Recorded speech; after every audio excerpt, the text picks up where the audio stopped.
आप 1 मिनट में कितनी बार पलकें झपकाते हैं? अब आप कहेंगे ये क्या सवाल हुआ, कोई गिनता थोड़ी है, जितनी बार सब झपकाते हैं उतनी बार हम भी झपकाते हैं। अगर आपका भी जवाब यही है तो आप गलत हैं। कुछ लोग पलकें बहुत कम झपकाते हैं तो कुछ लोग बहुत ज़्यादा, और ये रैंडम नहीं है, इसके पीछे एक तगड़ी वजह होती है। कई बार ये किसी बीमारी या कंडीशन की ओर इशारा होता है। ऐसा क्यों होता है, ये सेहत के इस एपिसोड में हम डॉक्टर से समझेंगे। जानेंगे कि आम इंसान 1 मिनट में कितनी बार पलकें झपकाता है, ज़्यादा पलकें झपकाने के पीछे क्या कारण होते हैं, और आखिर कम या ज़्यादा पलकें झपकाने का इलाज क्या है। सुनिए। Brought to you by Sensodent K।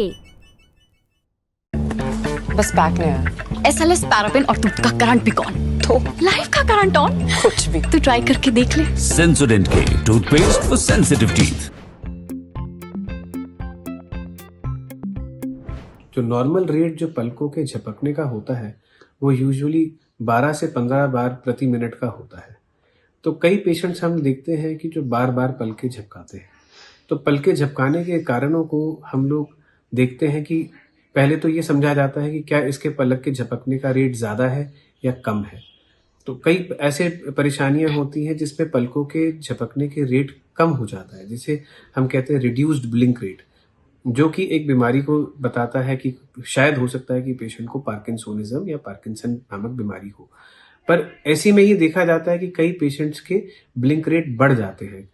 कई पेशेंट जो होते हैं वो बार बार पलकें झपकाते हैं। बार बार पलकें झपकाने के कारणों को हम 3 कैटेगरीज में डिवाइड करते हैं। तो पहली कैटेगरी तो ये होती है कि अगर ये झपकने का जो रेट है क्या किसी आंख की वजह के कारण की वजह से तो नहीं है, जिसे हम अपनी भाषा में ऑक्यूलर कॉजेज कहते हैं। या तो कोई आंख में कोई इन्फेक्शन हो, या कोई आंख में कोई डर्ट का चला जाना, या मिट्टी या कंकड़ का चला जाना, या किसी प्रकार की आंखों की सूजन हो जिसकी वजह से आंखों का ब्लिंकिंग रेट बढ़ जाता है। तो ये इसको हम लोग कहते हैं प्राइमरी ऑक्यूलर कॉजेज। साथ में कुछ ऐसे कारण भी होते हैं जो कि वॉलंटरी होते हैं, पेशेंट के कंट्रोल में होते हैं, और उसके बावजूद भी पेशेंट बार बार ब्लिंक करता है, जिसे हम अपनी भाषा में हैबिट स्पाज्म्स या टिक्स का बयान करते हैं। तो हैबिट स्पाज्म और टिक्स यूजुअली बच्चों में और एडोलेसेंट्स, यंग एडल्ट्स में ज़्यादा देखे जाते हैं, और पेशेंट्स ये बार बार करते हैं। इनके वॉलंटरी कंट्रोल में होता है, इनके नियंत्रण में होता है, पर ये जब ये करते हैं, ये हैबिट स्पाज्म को पूरा करते हैं, टिक्स को पूरा करते हैं, तो फिर इनको एक सेंस ऑफ रिलीफ भी मिलता है। पर ये एक ऐसी चीज़ है कि ये चीज़ पेशेंट कंट्रोल कर सकता है, उनके वॉलंटरी कंट्रोल में होते हैं। सिमिलरली ऐसे ही एक परेशानी होती है जो एक इनवॉलंटरी आई ब्लिंकिंग होती है, जिसको हम लोग ब्लेफरोस्पाज्म कहते हैं। ब्लेफरोस्पाज्म एक आंख में भी हो सकता है, बट मोस्टली ये दोनों आंखों का ही देखा जाता है। It is seen mostly which is bilateral. तो जब ये दोनों आंखों में अगर ब्लेफरोस्पाज्म होता है, इसमें ये फोर्सफुल आई क्लोजर होता है कि पेशेंट को ऐसा लगता है कि आंखें अपने आप बंद होती चली जा रही है।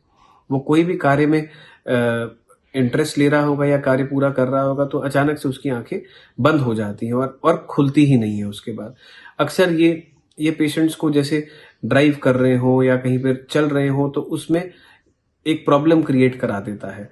तो पेशेंट्स हमेशा ये बताते हैं कि डॉक्टर साहब हमारी आंख अचानक से बंद हो जाती है, और ऐसे बंद होती है कि फिर खोलने में दिक्कत आती है।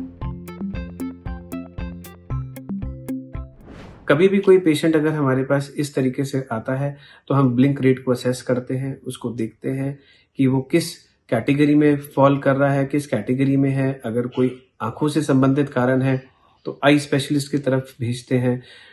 टिक्स जो होते हैं ये बेसिकली साइकोलॉजिकल इश्यूज अक्सर होते हैं पेशेंट के। तो इसमें ये वाले जो पेशेंट्स होते हैं अक्सर बिहेवियरल और साइकोथेरेपी से बहुत अच्छे से इसको ओवरकम कर पाते हैं। जो नहीं कर पाते हैं तो कई सारी ऐसी मेडिसिन भी हैं जो टिक्स को ओवरकम करने में काम आती हैं। टिक्स या हैबिट स्पाज्म किसी न्यूरोलॉजिकल डिसऑर्डर का भी हिस्सा हो सकता है, जिसके लिए एक अलग से डिटेल्ड इवैल्यूएशन की भी आवश्यकता रहती है। उसी तरीके से ब्लेफरोस्पाज्म जो हमारी इनवॉलेंटरी मूवमेंट्स होती हैं, जो हमारे नियंत्रण में नहीं होती है और अचानक से पलकें बंद हो जाती हैं, इसके कारणों को देखा जाता है, पेशेंट को अच्छे से डिटेल में इवैल्यूएट करा जाता है, और इसको ओवरकम करने के लिए कई सारी मेडिसिन और देखी जाती हैं जो पेशेंट्स को हम डालते हैं। और यही पेशेंट्स होते हैं जो अक्सर बोtulinum टॉक्सिन इंजेक्शंस के फायदे भी उनको काफ़ी मिलते हैं ब्लेफरोस्पाज्म में, और बहुत अच्छे से वो रिस्पॉन्ड करते हैं। वैसे तो इंसान पलकें झपकाने पर ज़्यादा ध्यान नहीं देता है, पर देना चाहिए। अगर आपको ऐसा लगता है कि आप बहुत ज़्यादा या बहुत कम पलकें झपका रहे हैं तो डॉक्टर से ज़रूर मिलिए, क्योंकि ये किसी बीमारी या कंडीशन की ओर इशारा हो सकता है। अब बढ़ते हैं सेहत के अगले सेगमेंट की तरफ, तन की बात। किडनी के मरीजों के लिए खुशखबरी है, एक नई टेक्निक से बीमारी का समय रहते पता चल जाएगा।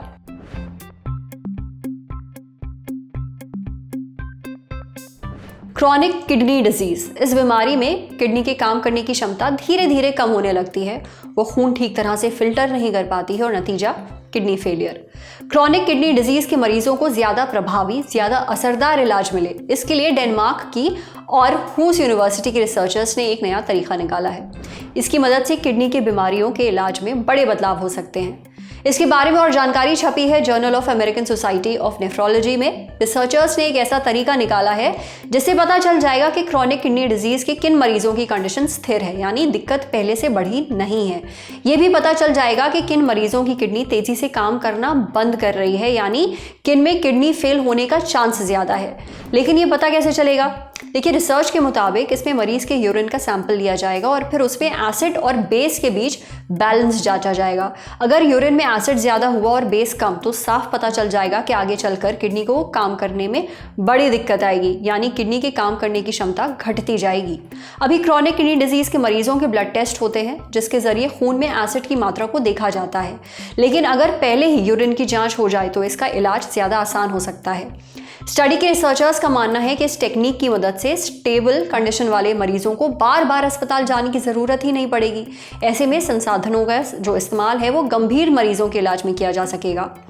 आरहूस यूनिवर्सिटी में बायोमेडिसिन डिपार्टमेंट में एमडी और पोस्टडॉक पीटर बर्ग कहते हैं कि इस टेक्निक को अलग अलग ग्रुप्स में टेस्ट किया गया है और ये बहुत सटीक साबित हुआ है। इसी यूनिवर्सिटी के बायोमेडिसिन डिपार्टमेंट में पीएचडी और रिसर्चर मैट सोरेंसन कहते हैं कि हमने पाया कि क्रॉनिक डिजीज वाले जो मरीज हैं उनके यूरिन सैंपल में एसिड बेस तत्वों के बीच जो बैलेंस है वो हेल्दी लोगों के यूरिन सैंपल से काफ़ी अलग है। इससे एक कैलकुलेशन मॉडल बनाने में मदद मिली है जहां यूरिन के एसिड बेस तत्वों को किडनी के कामों और बीमारियों के बढ़ने से जोड़ा जा सकता है।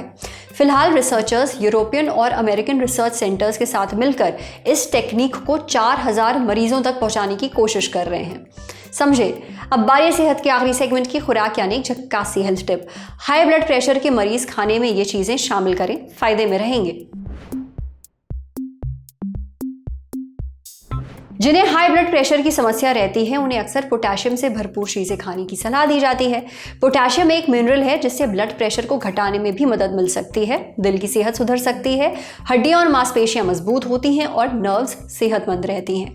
एक अडल्ट को हर दिन 3500 से 4700 मिलीग्राम पोटेशियम की ज़रूरत होती है। अब खाने की कौन सी चीज़ें पोटेशियम का अच्छा सोर्स है, ये हमने पूछा डाइटिशियन कविता शर्मा से। डाइटिशियन कविता बताती हैं कि पोटेशियम के लिए आप केले खा सकते हैं। एक मीडियम साइज केले में 451 मिलीग्राम पोटेशियम होता है, यानी हर दिन की ज़रूरत का लगभग 10%। और सिर्फ यही नहीं, केले में विटामिन B6, विटामिन C और कई एंटीऑक्सीडेंट्स भी पाए जाते हैं। पोटेशियम के लिए आप शकरकंद भी खा सकते हैं। 100 ग्राम शकरकंद में 337 मिलीग्राम पोटेशियम होता है।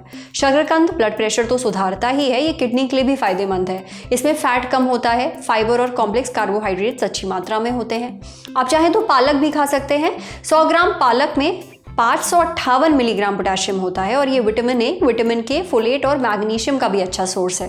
पोटेशियम के लिए आप नारियल पानी पी सकते हैं, इससे आपको भरपूर हाइड्रेशन मिलेगा, ब्लड प्रेशर भी कंट्रोल में रहेगा। 1 कप नारियल पानी में करीब 600 मिलीग्राम पोटेशियम होता है। एवोकाडो भी पोटेशियम का अच्छा सोर्स है। बिना छिलके वाले आधे एवोकाडो में 345 मिलीग्राम पोटेशियम होता है। साथ ही साथ इसमें विटामिन के और फोलेट भी पाया जाता है। हालांकि एक चीज़ का ध्यान रखें, जिनको लो बीपी की शिकायत है उन्हें ये चीज़ें कभी भी ज़्यादा मात्रा में नहीं खानी चाहिए, वरना ब्लड प्रेशर और लो हो जाएगा। साथ ही जिन्हें किडनी से जुड़ी कोई भी दिक्कत है, पोटेशियम उनका दोस्त बिल्कुल भी नहीं है। आप बिना डॉक्टर की सलाह के पोटेशियम से भरपूर कोई भी चीज़ मत खाइए। आज सेहत पर इतना ही। अगर आप एक डॉक्टर हैं, हमसे कुछ शेयर करना चाहते हैं तो जो ईमेल आईडी इस वक्त आपको अपनी स्क्रीन पर दिख रही है उस पर हमें एक मेल भेज दीजिए। शुक्रिया।